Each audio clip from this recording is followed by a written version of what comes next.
ఇప్పటికే Jubilee hills నియోజకవర్గంలో ఉప ఎన్నికల సందడి మొదలయ్యింది. భారతీయ జనతా పార్టీ ఎందుకు ఇప్పటివరకు క్యాండిడేట్ ని డిసైడ్ చేయలేకపోయిందా? కాంగ్రెస్ బీఆర్ఎస్ రెండు ముందంజలో ఉన్నాయి. భారతీయ జనతా పార్టీ ఎందుకు వెనుకబడ్డట్టు సార్? ముందంజ అంటే క్యాండిడేట్ ని డిక్లేర్ చేసుకోవడం.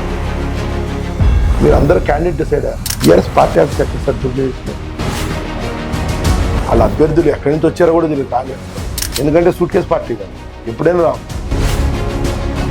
భారతీయ జనతా పార్టీ అభేద్యమైన పార్టీ. ఇది ఏదో ఒక ఓవర్ నైట్ సూట్ కేసులతో డిసైడ్ సీటు కాదు. మా క్యాండిడేట్ గెలిచినా ఓడినా పార్టీ గెలిపోవటం వల్ల మేము ఈక్వల్గా తీసుకుంటాం. గెలుస్తారని కాన్ఫిడెన్స్ ఉన్నారు? డౌట్ అది. దాంట్లో మీకు డౌట్ ఎందుకు వస్తుందా సార్? బీఆర్ఎస్ బీజేపీ రెండు ఒకటే అని ఇక్కడ చంద్రబాబు నాయుడు తోటి ఇక్కడ కాంప్రమైజ్ చేపిస్తున్నారు. సో ఇక్కడ బీఆర్ఎస్ ని గెలిపేయడం కోసమే బీజేపీ ఇంకా సైలెంట్గా ఉందని చెప్పేసి మాటలు వినిపిస్తున్నాయి.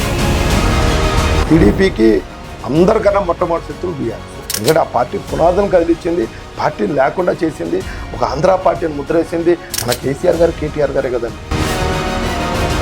ఏదైనా ఉంటే టీడీపీకి సింపతి ఒక్క భారతీయ జనతా పార్టీతో. మేము ఒక పక్కన ఆంధ్రప్రదేశ్లో కొమ్ము కాశాం కాబట్టి వాళ్ళ యొక్క గెలుపులో మాది కీలక పాత్ర ఉంది కాబట్టి వాళ్ళ సింపతి మా మీదే ఉంటుంది. అంటే రేవంత్ రెడ్డి కోసం బీజేపీ ఏమన్నా త్యాగాలు చేసే అవకాశాలు? బీజేపీ ఒక భారతదేశం కోసం త్యాగం చేస్తుంది, ఒక నరేంద్ర మోడీ గారి కోసం చేస్తుంది, ఒక కార్యకర్తల కోసం త్యాగం చేస్తుంది. మాకు ఒకటితో ఉండాల్సిన అవసరం ఏంటి సార్? సెటిలర్ ఓట్ బ్యాంక్ ఎక్కడ సైడ్ పడుతున్నారు సార్? No doubt BJP. ఎట్లా నాయకులు ఎవరండి? అలా చంద్రబాబు నాయుడు గారు, పవన్ కళ్యాణ్ గారు, మీరు ఎవరు ఆధ్వర్యంలో పనిచేస్తారు? నరేంద్ర మోడీ గారు ఆధ్వర్యంలో, కిషన్ రెడ్డి గారు ఆధ్వర్యంలో. కాబట్టి డెఫినెట్గా వాళ్ళు మాత్రమే. నమస్తే మనోహర్ గారు, వెల్కమ్ టు తెలంగాణ వెలుగు సార్. లాస్ట్ ఇంటర్వ్యూలో కూడా మనం ఉప ఎన్నికల సందర్భంగా మాట్లాడినాం. ఇప్పుడు చూసుకున్నట్టయితే ఆల్రెడీ కాంగ్రెస్ బీఆర్ఎస్ రెండు ముందంజలో ఉన్నాయి. భారతీయ జనతా పార్టీ ఎందుకు వెనుకబడ్డట్టు సార్? ముందంజ అంటే ఏంటి సార్? అంటే క్యాండిడేట్ ని డిక్లేర్ చేసుకోవడం కావచ్చు, ప్రచారాలు స్టార్ట్ చేయడం కావచ్చు. Declaration sir. మనం పెళ్లి చేద్దాం అనుకుంటాం, ఫంక్షన్ హాల్ కావాలి, ఫస్ట్ పెళ్లి చేయాలంటే పురోహితులు కావాలి, బంధుమిత్రులు కావాలి, పెళ్లి కార్డు కావాలి, పెళ్లి కొడుకు కావాలి, పెళ్లి కూతురు కావాలి. ఇదంతా ఉంటేనే పెళ్లి జరిగింది. పెళ్లి కొడుకు పెళ్లి కూతురు ఉండా కూడా మంది రాపోయినా, అతిథులు రాపోయినా, ఫంక్షన్ హాల్ లేకపోయినా, పూజారు లేకపోయినా పెళ్లి జరగదు. ఓకే.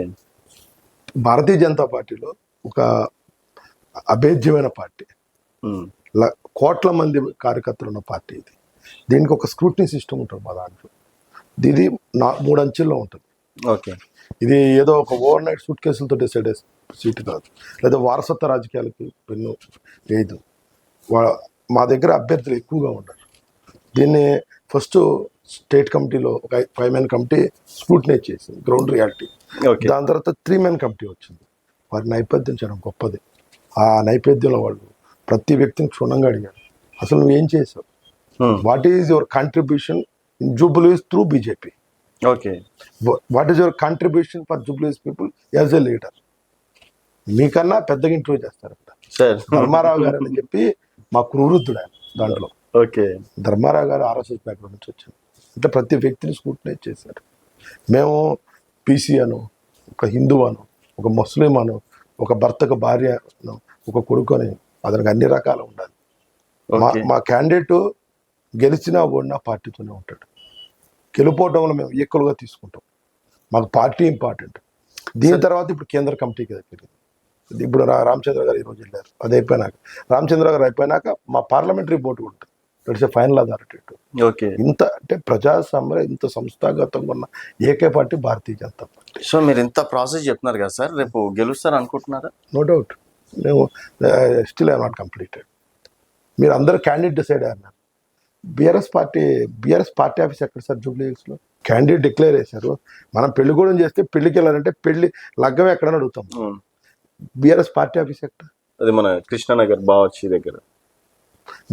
అది క్యాంప్ ఆఫీస్. పార్టీ ఆఫీస్ అంటే కొంచెం ఒక 500 మంది 600 మంది విశాలంగా ఉండాలి. అట్లీస్ట్ 100 మందితో మీటింగ్ పెట్టాడు. ఎక్కడ ఉంది పార్టీ ఆఫీస్? లేదు. బీఆర్ఎస్ స్థానికులే అంటున్నారు. వారి ఇల్లు కాకుండా పార్టీ ఆఫీస్ ఎక్కడ ఉంది?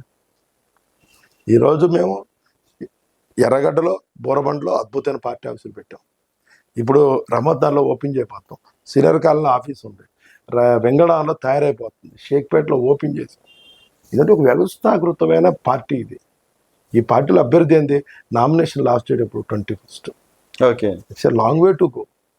కాబట్టి సరే వాళ్ళకి డిక్లేర్ చేశారు, మండే నామినేషన్ వేస్తారు వాళ్ళు చేయరు. సరే వాళ్ళు 10 మంది అభ్యర్థులు ఉన్నారు, మొత్తం జూబ్లీ హిల్స్ అంతా కూడా జూబ్లీ హిల్స్ పోయి కటౌట్ల హిల్స్ అయిపోయింది. ఏడ చూసినా కాంగ్రెస్ కటౌట్లే. వాళ్ళ అభ్యర్థులు ఎక్కడి నుంచి వచ్చారో కూడా తెలియదు కాంగ్రెస్లో, ఎందుకంటే సూట్ కేసు పార్టీ కదా, ఎప్పుడైనా రావచ్చు. ఈ రోజు వరకు అదే భారతీయ జనతా పార్టీలో 10 మంది ఉంటారు. రేపు కానీ అభ్యర్థిని డిక్లేర్ చేస్తే మిగతా 9 మంది అతనికి పూలమాల వేస్తారు. అది బీజేపీ యొక్క క్రమశిక్షణ. ఈరోజు ఏమైపోయారండి, నిన్నటిదాకా మొన్నటి రంజనా కుమార్ యాదవ్ గారు ఇక్కడ ఎక్కడ ఉన్నారు, ప్రతిరోజు పొద్దునే బ్రేక్ఫాస్ట్లు తిరిగారు. క్యాండిడేట్ డిక్లేర్ చేసినా మరి క్యాండిడేట్ దగ్గర నుండి గెలిపించాలి కదా. అంటే ఆ తర్వాత బొంతు రామ్మోహన్ గారు ఎక్కడ కనిపించలేదు. మరి వీళ్ళంతా నిన్నటిదాకా మేమే క్యాండిడేట్లు అన్నారు కదా. కంచర్ల విజయలక్ష్మి మేడం గారు ఎక్కడ ఉన్నారు. ఇటు వాళ్ళ క్యాండిడేట్, ఒక పార్టీ అంటే క్రమశిక్షణ ఉండాలి. ఆ శిక్షణ మా దగ్గర ఉంది కాబట్టి, మా ఓపిక ఉంది కాబట్టి మా అభ్యర్థి తొందరలోనే వస్తాడు. ఎవరికి ఇచ్చినా మిగతా వాళ్ళందరూ సమిష్టిగా గెలిపిస్తాం. ఇచ్చిన రోజు నుంచి ఆయన కోసం పనిచేస్తాం. అంటే గెలుస్తారని కాన్ఫిడెన్స్ నో డౌట్. అది దాంట్లో మీకు డౌట్ ఎందుకు వస్తుంది అక్కడ. అందరూ ఏంటంటే మైనారిటీ ఎక్కువ ఉన్నారు, మేము గెలిచిపోతాం అంటారు. మైనారిటీ సోదరులు కూడా అజంఘాట్లో కానీ రాంపూర్లో కానీ బీజేపీ గెలిచింది. అక్కడ కూడా మైనారిటీ సోదరులు 45% ఉన్నారు. ఈరోజు మైనారిటీ సోదరులు బాగా చదువుకుంటున్నారు, వాళ్ళు ఒక ఆలోచిస్తున్నారు. భారతదేశానికి ఏ పార్టీ అవసరం, ఈ అవినీతి కాంగ్రెస్ అవసరమా, వారసత్వ టీఆర్ఎస్ అవసరమా, లేకపోతే శత్రు దుర్భేదన పాకిస్తాన్కి వెళ్ళి పాకిస్తాన్ కొట్టొచ్చిన మోడీ గారి పార్టీ అవసరమా, లేకపోతే ఒక ప్రధానమంత్రి, భారతదేశ ప్రధానమంత్రి వెళ్తే మిగతా సాష్టాంగం చేసే మోడీ గారి పార్టీ అవసరమా, చంచల మనసున్న ట్రంప్ను కూడా తన మౌనంతో చేయించిన మోడీ గారి ప్రభుత్వం అవసరమా, అవినీతి రహిత మోడీ గారి ప్రభుత్వం అవసరమా, ఆర్థిక వ్యవస్థలో 5వ స్థానాన్ని చేసిన మోడీ గారికి అవసరమా, ఇవన్నీ కూడా. సరే ఇప్పుడు మోడీ గారి గురించి, మీ పార్టీ గురించి మీరు అంటే పార్టీలో ఉన్నారు కాబట్టి గొప్పలే చెప్తారు. ఫస్ట్ మనకు వినిపిస్తుంది అంటే ఏంటంటే భారతీయ జనతా పార్టీకి క్యాండిడేట్లు ఇంకా గద్దెకి లేరు అన్న విధంగా కూడా ఒకటి ప్రజల లోపలికి తీసుకెళ్లే ప్రయత్నాలు చేస్తున్నారు. సెకండ్ వన్ వచ్చేసి బీఆర్ఎస్ బీజేపీ రెండు ఒకటే అని ఇక్కడ చంద్రబాబు నాయుడు తోటి ఇక్కడ కాంప్రమైజ్ చేపిస్తున్నారు. సో ఇక్కడ బీఆర్ఎస్ని గెలిపేయడం కోసమే బీజేపీ ఇంకా సైలెంట్గా ఉందని చెప్పేసి మాటలు వినిపిస్తున్నాయి. సార్ ఈ రెండిట్లో నిజం ఎంత? బీజేపీకి క్యాండిడేట్లు గతి లేదంటే నేను కూడా అభ్యర్థిని. సార్ హైయెస్ట్ ఎక్స్పీరియన్స్ ఉన్న క్యాండిడేట్ నేను. 25 సుదీర్ఘ రాజకీయ అనుభవం ఉన్న ఏకైక అభ్యర్థిని నేను. మా సెటిలర్లో గట్టి బలమైన నాయకుడిని. వెంగళరావులో ప్రూవ్డ్ కార్పొరేటర్ నేను. కాబట్టి నా అభ్యర్థిని కన్సిడర్ చేయలేదంటే ఎంత పోటీ ఉందో ఆలోచించుకోండి. భారతీయ జనతా పార్టీకి ఎంత పోటీ ఉందో ఆలోచించండి. ఆర్థికంగా ఘనమైన మూలాలను నాకు, ప్రజల్లో బలమైన పట్టు ఉన్న నాకు, సుదీర్ఘ రాజకీయ మచ్చలేను నాకే ఇక క్యాండిడేట్ చేయలేదంటే మా యొక్క ఫిల్టరేషన్ ఎలా ఉంటుందో అర్థం చేసుకోండి. మా వాళ్ళు ఏంటంటే లేట్గా వచ్చినా గట్టిగా కొడతారు అటువంటిది. కాబట్టి డెఫినెట్గా భారతీయ జనతా పార్టీ ఉంటుంది. ప్రతి ఒక్కళ్ళు అసలు ఈరోజు మోడీయా బీడియా అన్న కేటీఆర్ పార్టీకి మేము ఎలా సహకరిస్తామండి? టీడీపీ టీఆర్ఎస్ ఏ విధంగా కలుస్తాయండి? టీడీపీ మూలాలనే నాశనం చేసిన పార్టీ టీఆర్ఎస్. అటువంటి టీఆర్ఎస్తో టీడీపీ ఎట్లా కలుస్తుందండి? అంటే మాగంటి సునీత గారి కోసం ఏమన్నా అసలు గ్రేటర్ హైదరాబాద్లో తెలుగుదేశం పార్టీ పునాదులను కదిలిచ్చిందే మాగంటి గోపీనాథ్ గారు. చనిపోయిన వ్యక్తి గురించి మనం మాట్లాడకూడదు. ఆయనకి పిలిచి పిల్లనిస్తే అన్నీ చేసిన వ్యక్తిత్వం. ఆయనకి జిల్లా అధ్యక్షుడు ఇచ్చారు. మంచిగా మేమందరం స్థానికులు ఎంతోమంది, అప్పుడు 3 కార్పొరేటర్లు ఉండే, సదాశివ యాదవ్ గారు, అత్తులూరు విజయలక్ష్మి గారు, మురళీగౌడ్, వీరిని కాదని వారికి ఇచ్చారు సీట్లు. నేను కూడా ఉండే సిటీ జనరల్ సెక్రటరీ పార్టీకి పోటీలు ఉండా కూడా హిమాయత్ నగర్ తెచ్చి సీట్ ఇచ్చారు నారా లోకేష్ గారు, నారా చంద్రబాబు గారు. అటువంటి పార్టీకే సున్నం పెట్టి వేరే పార్టీలోకి వెళ్ళి ఆ పార్టీ యొక్క పునాదులు తీసి ఆ పార్టీ యొక్క దిమ్మలకి గులాబీ రంగు వేసిన ఘనత ఆ కుటుంబాన్ని. అటువంటి కుటుంబాన్ని తెలుగుదేశం పార్టీ ఏ విధంగా క్షమిస్తుందండి? నేనేమంటే అభూత కల్పన. ఏదైనా ఉంటే టీడీపీకి సింపతి ఒక్క భారతీయ జనతా పార్టీతోనే ఉంటుంది. వాళ్ళకి ఏంటంటే మేము ఒక పక్కన ఆంధ్రప్రదేశ్లో కొమ్ము కాసాం కాబట్టి వాళ్ళ యొక్క గెలుపులో మాది ఒక కీలక పాత్ర ఉంది కాబట్టి వాళ్ళ సింపతి మా మీదే ఉంటుంది. ఇంకా మా అధినాయకత్వం, ఇంకా కూటమి అభ్యర్థి భారతీయ జనతా పార్టీ అధినాయకత్వం క్లారిటీ ఇవ్వలేదు. ఈ పైన ఒక సానుభూతి పరంగా తెలుగుదేశం ఓట్లన్నీ బీజేపీకే వస్తాయి. అయితే ఇప్పుడు అంటే టీడీపీ ఇండైరెక్ట్ గతంలో 2014లో కూడా టీడీపీ బీజేపీ కూటమితోటే గెలవడం అనేది జరిగింది. సో మళ్ళీ 2014 అనేది ఇక్కడ రిపీట్ కాబోతుంది అనుకోవచ్చు. డెఫినెట్గా అందులో ఎప్పుడు కూడా టీడీపీ గెలుపులో భారతీయ జనతా పార్టీ కీలక పాత్ర. ఆ రోజు నేను టీడీపీ నాయకుడినే, మేము ఎక్కడైనా గొడవలు అవుతుంటే ఫస్ట్ మేము అనుకునేవాళ్ళం, అరే భారతీయ జనతా పార్టీ కార్యకర్తలు వచ్చారా అని. వాళ్ళు 5 ఉన్న కట్టర్ ఉంటారు, ఓకే. వెనక్కి వెళ్ళరాడు. ఆ విధంగా మేము ఉండేవాళ్ళు. కాబట్టి ఆ రోజు తెలుగుదేశం పార్టీని భారతీయ జనతా పార్టీ ఎలా గెలిపించిందో, ఈ రోజు భారతీయ జనతా పార్టీని తెలుగుదేశం పార్టీ కార్యకర్తలు ఒక అవగాహన ఉండాలి, లేకపోయినా అండగా ఉంటారు. ఆ కాన్ఫిడెన్స్ అయితే ఎందుకంటే ఉంది. ఒక సోదర సంబంధం మా ఇద్దరి మధ్య ఉంది. వారితో సోదర భావం ఉంది మాకు. వారితో పక్క రాష్ట్రంలో మేము కుటుంబంలో ఉన్నాం. వారు నరేంద్ర మోడీ గారి ఆధ్వర్యంలో వాళ్ళ రాష్ట్రాన్ని చక్కగా అభివృద్ధి చేసుకుంటున్నారు. కాబట్టి వారి యొక్క సింపథైజర్స్ కానీ వాళ్ళ నాయకులు కానీ మాతోనే ఉంటారని మేము భావిస్తున్నాం. సో ఇక్కడ బీఆర్ఎస్ ఏం సపోర్ట్ చేయట్లేదు అయితే, చీకటి దోస్తులు చీకటి మిత్రత్వం ఏం లేదైతే. నా లెక్క అయితే బీఆర్ఎస్కి టీడీపీకి అందరికన్నా మొట్టమొదటి శత్రువు బీఆర్ఎస్. ఓకే. ఎందుకంటే ఆ పార్టీ పునాదులను కదిలిచ్చింది, పార్టీని లేకుండా చేసింది, ఒక ఆంధ్ర పార్టీని ముద్రేసింది మన కేసీఆర్ గారు, కేటీఆర్ గారే కదండి. ఓకే. ఇప్పుడు సెటిలర్ ఓట్ బ్యాంక్ ఎక్కడ సైడ్ పడుతున్నారు సార్ మరి? నో డౌట్ బీజేపీ పక్క 100,000%. డౌటే లేదు. No doubt about that. So ఈ సెటిలర్ ఓటర్స్, సెటిలర్ నాయకులు ఎవరండి? నారా చంద్రబాబు నాయుడు గారు, పవన్ కళ్యాణ్ గారు, వీరు ఎవరు ఆధ్వర్యంలో పనిచేస్తున్నారు? నరేంద్ర మోడీ గారి ఆధ్వర్యంలో, కిషన్ రెడ్డి గారి ఆధ్వర్యంలో పనిచేస్తారు. కాబట్టి డెఫినెట్గా వాళ్ళు మాతోనే ఉంటారు. ఓకే. సో ఇక్కడ మరి క్యాండిడేట్లు చూసుకుంటే సార్, నవీన్ యాదవ్ పేరు కూడా బలంగా వినిపిస్తుంది. అంటే చాలా సర్వే సంస్థలు కూడా తనే గెలిచిపోయాడని చెప్పేసి కూడా ముందే ప్రకటించడం అనేది కూడా జరుగుతుంది. ఏం సార్ అంటే నవీన్ యాదవ్ అందుట్లో అధికారంలో ఉంది కాంగ్రెస్ పార్టీ. సో మరి గతంలో కూడా 2014లో వారికి 40,000 ఓట్ బ్యాంక్ వచ్చింది, 18లో ఇండిపెండెంట్గా 20,000 ఓట్ బ్యాంక్ వచ్చింది. సో మరి ఇవన్నీ అంటే మీకు కాంపిటీషన్ అవుతాడని చెప్పేసి అనుకుంటున్నారు? ఇక్కడ అభ్యర్థి కన్నా కూడా కాంగ్రెస్ వైఫల్యాలు ఎక్కువ ఉంటాయి. ఓకే. అభ్యర్థి స్థానికుడు, బీసీ అభ్యర్థి చదువుకున్నాడు, ఐ విల్ అప్రిషియేట్ హిమ్. అతను విమర్శించాల్సిన అవసరం ఏం లేదు. ఇక్కడ కాంగ్రెస్ పార్టీ వైఫల్యాలు ఉన్నాయి. ఇప్పుడు మీరు ఇక్కడి నుంచి కోతవేడి దూరండి, రాజీవ్ నగర్లో, రాజీవ్ నగర్లో 4 రోడ్లు ఉంటాయండి. 4th లైన్లో ఎక్కువ ట్రాఫిక్ వెళ్తుంది. ఆ రోడ్ అంతా గుట్టలు పడ్డాయి, అది వదిలేశారు. అంటే రెండో రోడ్లో వాళ్ళు రోడ్ వేశారు. ఇది ఎలక్షన్ స్టంట్. అంటే అసలు ట్రాఫిక్ ఉన్న రోడ్లో వదిలేసి ట్రాఫిక్ వెళ్ళని 2వ రోడ్లో వేశారు. అంటే ఒక పరిపాలన రాహిత్యం అన్నమాట. ఏ రోడ్లో ప్రజలు వెళ్తున్నారు, 4 రోడ్లు వేయాలి. ఓన్లీ ఎలక్షన్ స్టంట్, మేము రోడ్డు వేసామని చెప్పడానికి. ఓకే. 2 సంవత్సరాలు పడుకున్నారు, ఇప్పుడు రోడ్లు వేస్తున్నారు. అంటే ఏంటని పరిస్థితి? ఇప్పుడు ఇవాళ కూడా నడుస్తున్నాయి రోడ్ల పరిస్థితి. ఇవాళ నైట్ కూడా మీకు కాంక్రీట్ మిషన్లు వస్తాయి. ఎందుకంటే ఇవన్నీ ఒక సినిమా. మనకి సంక్రాంతి వస్తే గంగిరెద్దు లాక్షన్ లాగా. ఓకే. మరి ప్రజలు అర్థం చేసుకుంటారు. కార్పొరేటర్ గా చేశారు కాబట్టి కాంగ్రెస్ వైఫల్యం ఒక అద్భుతంగా ఉంది. మీకు నిజంగా కాంగ్రెస్ వాళ్ళు నిజంగా వాళ్ళకి బలమైన అభ్యర్థి ఉండి, బలమైన జనంలో బలం ఉంటే ఇంతమంది మినిస్టర్లు ఎందుకండి? మినిస్టర్లు రావచ్చు, ఎలక్షన్లో ముఖ్యమంత్రి కూడా రావాలి, తప్పేం లేదు. కానీ ఇన్ని రోజులు ముందు స్టేట్ నెల 15 రోజులు ఇక్కడే ఉండాలి. ఇక చైర్మన్లకు ఏం పని ఉండదు అనుకుంటా, పొద్దున్నే సాయంత్రం వాకింగ్ చేస్తూ ఉంటారు ఇక్కడ. వాకింగ్ చేయడానికి వాళ్ళకి నియోజకవర్గాలు లేవా, వాళ్ళ ఉండదా? అంటే అసలు ఒక యంత్రాంగాన్ని సమూలంగా నాశనం చేశారు. సేమ్ టీఆర్ఎస్ కూడా దాడిలాగా వస్తున్నారు. ఎవరిని ఏం చేద్దామని. అంటే జూబ్లీస్ ప్రజలు విఘ్నులు, వాళ్ళకు వయసుగా ఉంటారు. ఇదంతా ఏంటంటే అంటే ఇక్కడ నాయకత్వం లోపం ఉందనే కదా అక్కడి నుంచి నాయకులు వస్తున్నారు. అయితే సార్ ఇక్కడ భారతీయ జనతా పార్టీ ఏందంటే పరిస్థితి, బీఆర్ఎస్ ఏమో ఇటు చోటేబాయ్ బడేబాయ్ ఇద్దరు ఒకటే, రేవంత్ మోడీ ఒకటే, వాళ్ళకి వేస్తే మళ్ళీ రాష్ట్రాన్ని నమ్ముకుంటారు అన్న విధంగా వాళ్ళు ప్రచారం చేస్తున్నారు. కాంగ్రెస్ వాళ్ళు ఏం ప్రచారం చేస్తున్నారు, బీఆర్ఎస్ బీజేపీ 2 ఒకటే, ఆల్రెడీ లోపాధికార ఒప్పందం జరుగుతున్నాయి, క్యాండిడేట్ ని వాళ్ళ దగ్గరుండి గెలిపిస్తారని ఇటు కాంగ్రెస్ ప్రచారం చేస్తుంది. సో బీజేపీ ఎందుకు మరి అంటే సైలెంట్ గా ఉంది అనుకోవచ్చా? మరి అసలు ఎవరితో గెలుస్తుంది బీజేపీ? చెప్పే కదా సార్, ఏ వ్యవస్థ ముందు ఉండాలంటే సంస్థాగతంగా బలం ఉండాలి. అంటే రేవంత్ రెడ్డి కోసం బీజేపీ ఏమన్నా త్యాగాలు చేసే అవకాశాలు? అసలు బీజేపీ త్యాగం ఎందుకు చేస్తుంది సార్?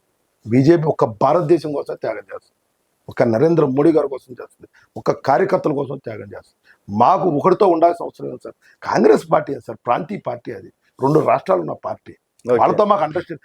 రేవంత్ రెడ్డికి నిద్ర లేస్తే కేంద్రంతో పని. మేము రేవంత్ రెడ్డి ఎందుకు అండర్స్టాండింగ్ వెళ్తాం సార్? అది ఫామ్ హౌస్ పార్టీ సార్. బతకాలా చావాలన్న స్థితిలో టీఆర్ఎస్ ఉంది. దాన్ని మనం ఏ విధంగా మేము అమ్ముతాం సార్? ఎవరైనా మా అండ కింద రావాలి. ఓకే. మేము ఎప్పుడైనా పెద్ద గీతం అది. మనోహర్ గారు ఎక్కువ ఊహించుకుంటున్నారేమో అనిపిస్తుంది మాటలు చూసి. ఎందుకు అంటే ఏ విధంగా? ప్రతి విషయంలో మీరు చూడండి, 8,000 ఓట్లు ఉండేయండి. ఉమ్. 80 నుంచి జిహెచ్ఎంసీలో 53,000 ఓట్లకి వెళ్ళాం. 53 నుంచి ఎమ్మెల్యే అప్పుడు 23,000 ఓట్లు, 25. 26,000 ఓట్లకు వచ్చాం. ఓకే. అక్కడి నుంచి మన కట్ చేస్తే 65,000 ఓట్లకు వచ్చాం. ఇప్పుడు ఈ గ్రాఫ్ ఇలా పెరుగుతున్నప్పుడు రేపు 85,000 ఓట్లు రావండి మాకు. అంటే గాల్లో లెక్కలేసినంత ఈజీ కాదు కదా సార్ గెలుపోవటంలో. వెంకటరమణారెడ్డి గారు ఎవరండి కామారెడ్డిలో? మీకు తెలుసు ఆయన? వెంకటరమణారెడ్డి గారు ఎవరిని ఓడించారు? ఆయనకి ప్రొఫైల్ ఉందా? ఆయన ఏమన్నా ఇంతకుముందు వాళ్ళ ఫాదర్ ఏమన్నా ఎమ్మెల్యేనా, లేకపోతే ఆయన ఇంతకుముందు మినిస్టర్ చేసిండా? తెలంగాణ జాతిపిత అని చెప్పుకునే ఆయన మొదట ముఖ్యమంత్రి అని చెప్పి కేసీఆర్ గారిని, నేనే తెలంగాణకు దిక్సూచి చెప్పుకునే రేవంత్ రెడ్డిని ఓడించాడు ఒక మా సామాన్య కార్యకర్త ఆయన. మీరు దుబ్బాక తీసుకోండి, ఇదే టైంలో నవంబర్లో వచ్చింది. ఆ రోజు కూడా దుబ్బాక చుట్టూ ఎవరు ఉంటారండి? ఓ పక్క హరీష్ రావు గారి కాన్స్టిట్యున్సీ, ఓ పక్క కేసీఆర్ గారి కాన్స్టిట్యున్సీ, ఓ పక్క కేటీఆర్ గారి కాన్స్టిట్యున్సీ, ఒక పక్క పీసు రఘునందనరావు గారు. ఆ రోజు వాయిస్ ఆఫ్ తెలంగాణ కాదు, మాలాగే ఒక నవ యువకుడు ఆయన. ఎలా ఓడిచ్చాడండి? మాకు టెంట్ హౌస్లు లేవు అక్కడ, మా దగ్గర డబ్బులు లేవు, మేము వెళ్ళిన కార్యకర్త అన్నం పెట్టే దిక్కు కూడా లేదు, కానీ మా ప్రతి కార్యకర్త పనిచేసాం అక్కడ. సో ఇప్పుడు రాష్ట్రంలో ఉన్న ప్రతి కార్యకర్త ఇక్కడికి వచ్చే ఛాయిసెస్ ఉన్నాయి. మేము ఎవరు పిలవక్కర్లా, వాళ్ళ కాళ్ళే వచ్చేస్తారు అంతే. Okay. అది బీజేపీ క్యాడర్ అంతే, అది వాళ్ళకి కసి. ఎందుకంటే ఎంత యంగ్ జనరేషన్ అంతా మాతో ఉంటారు, ఇలాంటి యంగ్ అంతా మా బీజేపీతో ఉంటారు, ముసలోళ్ళు వాళ్ళ దగ్గర ఉంటారు, ఓకే. యంగ్ అంతా ఉంటారు. వాళ్ళు ఏంది 2 వీలర్ మీద వస్తారు సార్, మునుగోడికి పిల్లలు 2 వీలర్ మీద వస్తాయి. నేనే ఆపి చెప్పా, బాబు హెల్మెట్ వేసుకుంటారా బాబు, మీరు రావడం తప్పలేదు, హెల్మెట్ వేసుకెళ్ళండి, మిమ్మల్ని నమ్మి కుటుంబాలు ఉన్నాయి. వాళ్ళు ఏం ఆశించరు, మేము పెట్టేది పప్పు అన్నమే, దాన్ని కూడా పర్వాణం అలా తింటారు. That is that is BJP. ఈ రోజు కూడా అందరికీ ఒక అపోహ లెక్క ఉంది, కానీ 407 బూతుల్లో ఒక అద్భుతమైన వ్యవస్థ ఉంది ఒక బీజేపీకి. నేను ఒక ఎగ్జాంపుల్ అండి, మా పెద్దలు హైదరాబాద్కి పితామహులు చింతల రామచంద్రుడు గారు యూసుఫ్గూడలో మీటింగ్ పెట్టారండి. మా దగ్గర ఒక్కొక్క బూత్కి ఆయన యూసుఫ్గూడకి ఇన్ఛార్జ్, ఆయన ప్రభారి అంటారు. ఆయన అందరూ ఖైరతాబాద్ రమ్మన్నారు. 320 మందిని ఆయన అలాట్ చేశాడు. మీరు ఏ పార్టీ, మనకి మేము ఏమి ఉండదు, భోజన వ్యవస్థ ఏమి ఉండదు మా దగ్గర.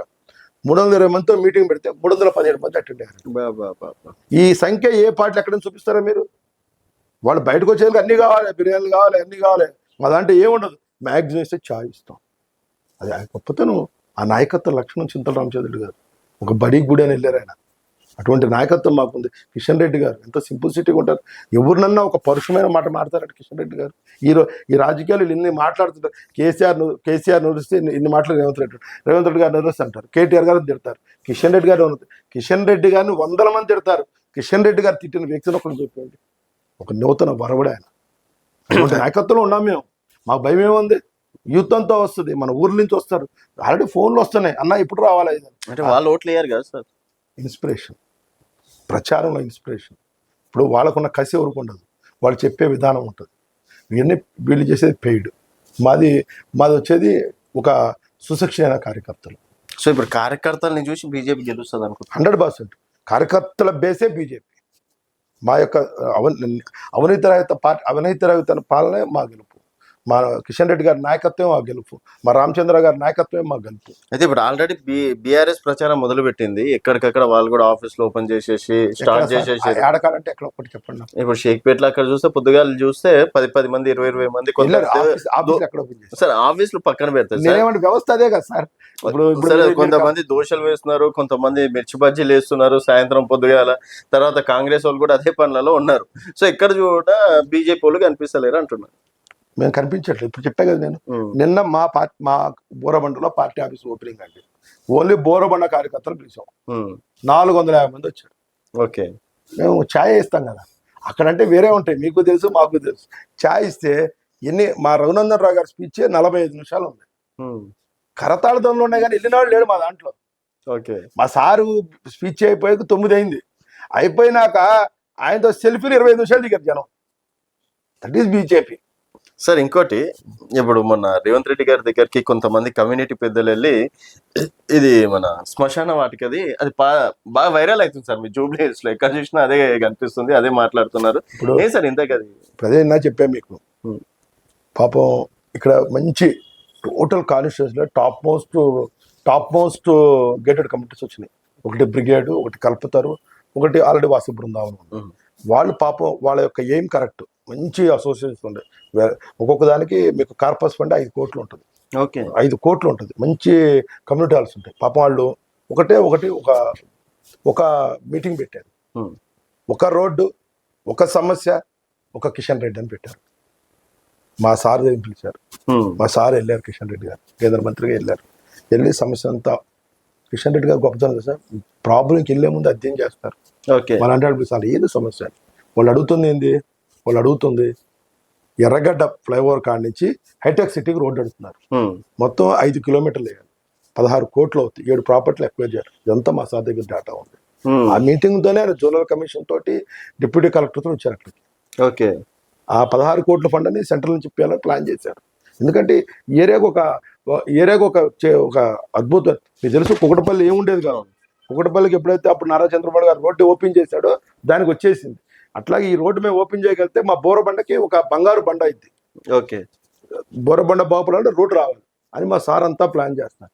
ఇంతలోకి పాప అన్ఫార్చునేట్ ఈ ఎలక్షన్స్ వచ్చినాయి, ఎమ్మెల్యే గారు చనిపోయారు, వచ్చినాయి. ఈ లోపల వస్తారు కదా మన కాంగ్రెస్ వాళ్ళు ఉమ్, అంతా వాళ్ళొద్దు వీళ్ళొద్దు మేము చేసేస్తాం, అది పసిపూసి మారిపోయి చేస్తాం అన్నది. ఉమ్, చేసి భారీ ఎత్తున ఇనాగ్రేషన్ చేశారు, రోడ్డు వేస్తున్నాం. ఉమ్, ఆ రోడ్డు చూస్తే ఏంది, ఆడ నుంచి బ్రిగేడ్ వరకే, ఉమ్, మళ్ళీ బ్రిగేడ్ దాటి ముందుకు వెళ్ళదు. ఓకే మా సారు టోటల్ హైటెక్ సిటీ ప్లాన్ చేశారు. ఉమ్, వీళ్ళు వేసేది ఏంది, మొత్తం కలిపి 800-900 మీటర్లు ఉండదు, 45 లక్షలు.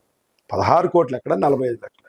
సరే ఎందుకు ఈ రోడ్డు వేసారని ఆలోచించాం. ఉమ్, చూస్తే 2 రోజుల్లో ఆ రోడ్లో నుంచి కబ్రస్థానికి దారి పెడతారంట. ఉమ్, 4,000 ఆ ఏరియాలో 4,000. ఒక ఐటీ ఎంప్లాయీ ఉంటారు సుబ్బారెడ్డి గారు అని. సార్ 2 కోట్లు పెట్టి కొనుక్కున్నాను సార్, ఈఎంఐలు కట్టుకుంటున్నారు సార్. మీరు వెనకాల కబ్రస్థాన్ పెడితే నా ప్రాపర్టీ వాల్యూ మొత్తం డౌన్ అయిపోయింది సార్. రేపు నేను ఏదైనా బెంగళూరు నోయిడా వెళ్తే నాకు రెంట్లు కూడా రావు సార్ అని విలపిస్తున్నారు. ఒక పక్కన డెవలప్మెంట్ అని చెబుతున్నాడు, 4 సిటీ అని చెబుతున్నారు రేవంత్ రెడ్డి గారు. ఇంకా కూడా ఓటు బ్యాంకు రాజకీయాలు అన్నమాట. దాని గేటెడ్ కమ్యూనిటీ మధ్యలో కబ్రస్థాన్ పెట్టాలని చూస్తున్నాడు. అది ఎంత దైన్యం. ఓటు బ్యాంకు రాజకీయాలు. ఎందుకంటే మైనార్టీ సోదరులు ఓట్లు ఎక్కువ ఉండే, ఇవ్వండి, కొనివ్వండి ల్యాండ్.